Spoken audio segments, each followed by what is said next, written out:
നമസ്കാരം. ഡൽഹിയിൽ സമരത്തിനൊരുങ്ങുന്ന കർഷകരെ പോലീസ് നേരിടുന്ന ശൈലി ഇതിനോടകം വിമർശനങ്ങൾക്ക് ഇടയാക്കിയിട്ടുണ്ട്. അതിർത്തിയിൽ ബാരിക്കേഡുകളും മുള്ളുവേലികളും അടക്കം തീർത്തുകൊണ്ടാണ് കർഷകരെ പോലീസ് തടയുന്നത്.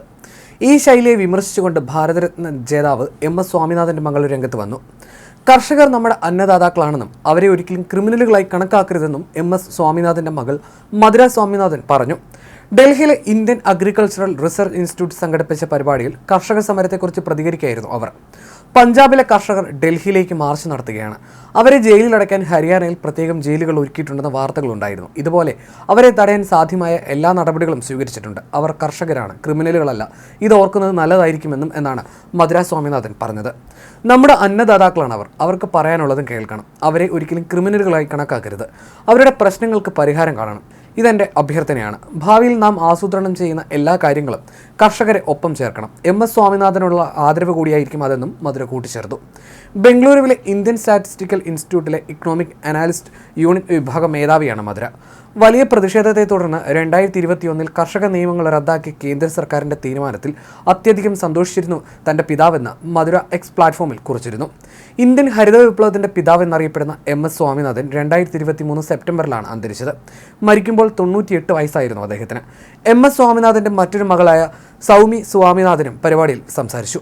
വിവിധ ആവശ്യങ്ങൾ ഉന്നയിച്ച് കർഷക സംഘടനകൾ സംയുക്തമായി നടത്തുന്ന ഡൽഹി ചലോ മാർച്ച് 2ാം ദിവസത്തിലേക്ക് കടന്നിരിക്കുകയാണ്.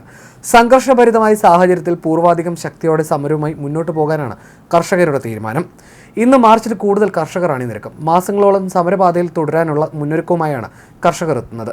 വിളകൾക്ക് മിനിമം താങ്ങുവില ഉറപ്പാക്കാൻ നിയമം കൊണ്ടുവരിക, MS സ്വാമിനാഥൻ കമ്മീഷൻ റിപ്പോർട്ട് നടപ്പാക്കുക, കർഷകർക്കും കർഷക തൊഴിലാളികൾക്കും പെൻഷൻ, രാജ്യവ്യാപകമായി കർഷക തൊഴിലാളി കടം എഴുതിത്തള്ളുക, 2020 സമരത്തിലെ കേസുകൾ പിൻവലിക്കുക, ലങ്കിപ്പൂർ ഖേരി കർഷക കൂട്ടക്കൊലയിലെ ഇരകൾക്ക് നീതി നൽകുക, ഇലക്ട്രിസിറ്റി ഭേദഗതി ബിൽ 2023 പിൻവലിക്കുക, സ്വതന്ത്ര വ്യാപാര കരാറിൽ നിന്ന് ഇന്ത്യ പിന്തിരിയുക തുടങ്ങിയവയാണ് സമരത്തിൻ്റെ ആവശ്യങ്ങൾ.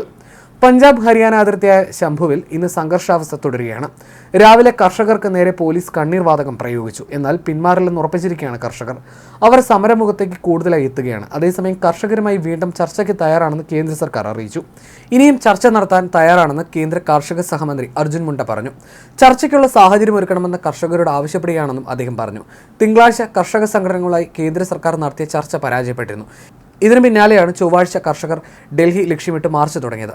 സമരം ചെയ്യുന്ന കർഷകർക്ക് നേരെ ഡ്രോൺ ഉപയോഗിച്ച് കണ്ണീർ വാതകം പ്രയോഗിച്ചതിൽ വ്യാപക പ്രതിഷേധം ഉയരുന്നതിനിടെ ഡ്രോൺ ഉപയോഗിക്കരുതെന്നാവശ്യപ്പെട്ട് പഞ്ചാബ് സർക്കാർ രംഗത്ത് വന്നു.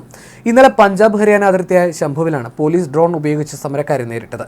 തങ്ങളുടെ അധികാരപരിധിയിൽ ഡ്രോൺ ഉപയോഗിക്കരുതെന്ന് കാണിച്ച് പഞ്ചാബിലെ പട്ടിയാല ഡെപ്യൂട്ടി കമ്മീഷണർ ഷൗക്കത്ത് അഹമ്മദ് ഹരിയാനയിലെ അംബാല ഡെപ്യൂട്ടി കമ്മീഷണർക്ക് കത്ത് നൽകി. അതേസമയം കർഷക സമരത്തെ നേരിടാൻ കടുത്ത മാർഗങ്ങൾ സ്വീകരിക്കുകയാണ് ഹരിയാന പോലീസ്. അതിർത്തി മേഖല പൂർണ്ണമായും ബാരിക്കേഡുകൾ വെച്ച് അടച്ചു കഴിഞ്ഞു. ഇന്നലെ ഏതാനും ബാരിക്കേഡുകൾ കർഷകർ ട്രാക്ടർ ഉപയോഗിച്ച് കെട്ടിവലിച്ച് നീക്കിയിരുന്നു. ഇതിന് പിന്നാലെ ഇന്നലെ രാത്രിയോടെ ബാരിക്കേഡുകൾ കോൺക്രീറ്റ് ചെയ്ത് റോഡിൽ ഉറപ്പിച്ചു. ബാരിക്കേഡുകളിൽ മുള്ളുവേലിയും റോഡിൽ ഇരുമ്പാണികളും സ്ഥാപിച്ചിട്ടുണ്ട്. കർഷകരുടെ ഡൽഹി ലക്ഷ്യമിട്ടുള്ള യാത്ര ഏത് വിധേനയും തടയുകയാണ് ലക്ഷ്യം.